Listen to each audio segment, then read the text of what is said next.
Halo guys, nama gue Stefan dari StefTech dan kembali lagi di channel yang isinya budget teknologi semua.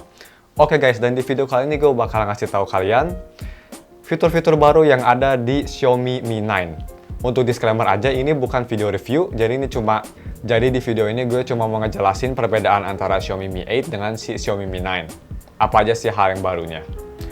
Yuk langsung aja kita ke videonya. Yang pertama itu layarnya udah do-drop.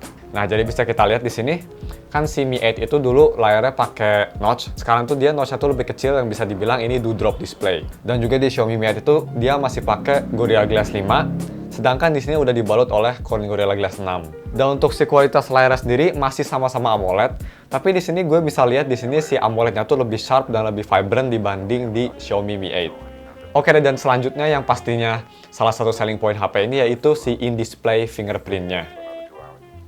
Jadi untuk in-display fingerprint-nya sendiri, dia itu bukan pakai ultrasonic sensor kayak si Samsung, tapi si Xiaomi itu bilang ini adalah optik sensor paling cepat di dunia, katanya.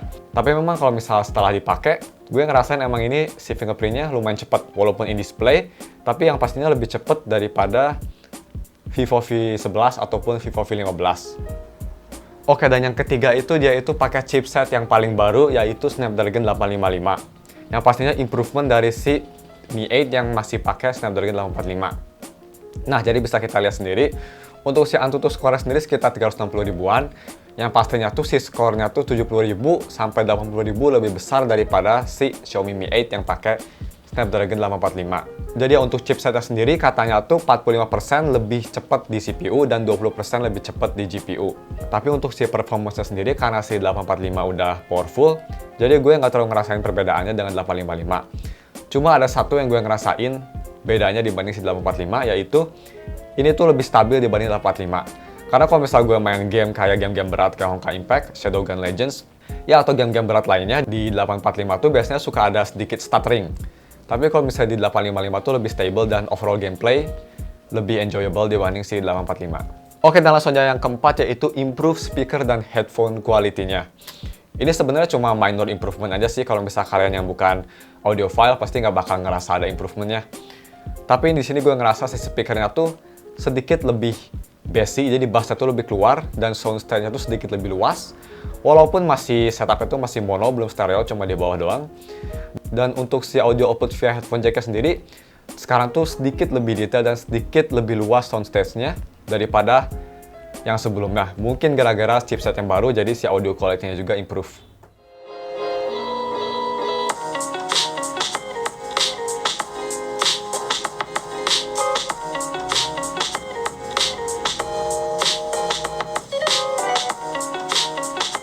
Oke, dan langsung aja ke yang 5, yang paling besar juga itu perbedaannya, yaitu sekarang dia itu support wireless charger, tapi bukan wireless charger abal-abal.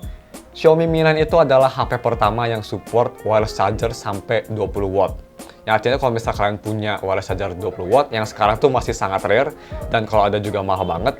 Tapi kalau misalnya kalian punya, kalian tuh bisa ngecas Xiaomi Mi 9 dari 0 sampai 100% tuh cuma 1,5 jam pakai si wireless chargernya. Yang bisa dibilang lumayan insane. Dan untuk charging via USB Type-C-nya sendiri, dia itu sampai Quick Charge 4.0 sama kayak di Mi 8, tapi sekarang tuh dia itu support Xiaomi Charge Boost atau Xiaomi Charge Turbo yang bikin ngecasnya lebih cepat daripada si Quick Charge 4.0. Dan selama pengalaman gue ngecas HP ini memang lebih cepat kalau misalnya pakai kabel dan si kepala bawaan. Dia itu bisa ngecas dari 10% sampai 100% tuh cuma butuh waktu sekitar 1 jaman. Jadi lumayan cepet. Thumbs up for Xiaomi. Oke, dan yang selanjutnya tuh triple kamera. Dan ini juga salah satu selling point dari Xiaomi Mi 9 dibanding si Xiaomi Mi 8. Karena untuk Xiaomi Mi 8 sendiri kameranya tuh kan cuma dual setup dan kamera sisa secondary itu cuma buat telefoto, cuma buat ngezoom doang. Tapi untuk si Xiaomi Mi 9 itu sekarang ada 3 kamera, dan 3 kamera itu berperan sebagai yang pertama tuh 48 megapiksel kamera dengan f1.8. Yang keduanya tuh wide angle kamera 16 megapiksel dengan f2.2. Dan yang terakhir tuh telefoto kamera sama kayak di Mi 8, 12 megapiksel dengan bukaan juga sama kayak si wide angle, f2.2.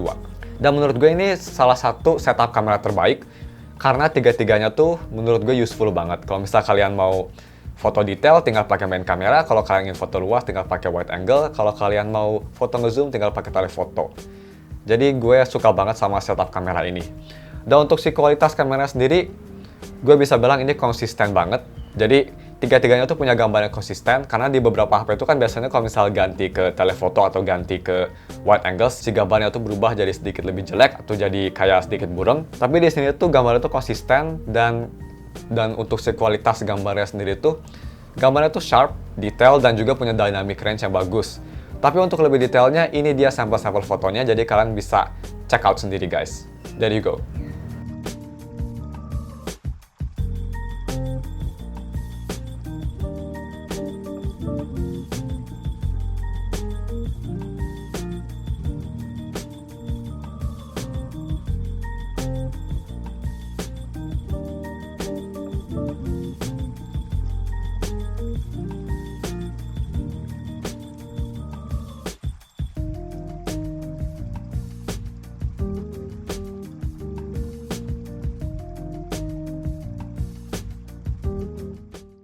Oke, dan yang terakhir yaitu si UI-nya.